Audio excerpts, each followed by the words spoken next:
অবগুণ্ঠন সরিয়ে দিও। অবগুণ্ঠন চোখ থেকে সরিয়ে দেব? হ্যাঁ, কারণ তার চোখের মধ্যে কালো দ্বীপের রাস্তার নকশা আছে। তার চোখের মধ্যে কালো দ্বীপের নকশা আছে? হ্যাঁ, আর কোনো রকমে তোমায় সেই নকশাকে দেখতে হবে। ধন্যবাদ মহামান্য জাদুকর, আপনাকে অনেক অনেক ধন্যবাদ।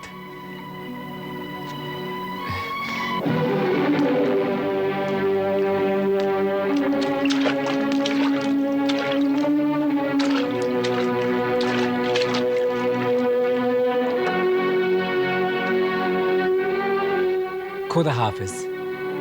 তোমার আল্লাহ সহায় হন সিনবাদ, তোমার আল্লাহ সহায় হন।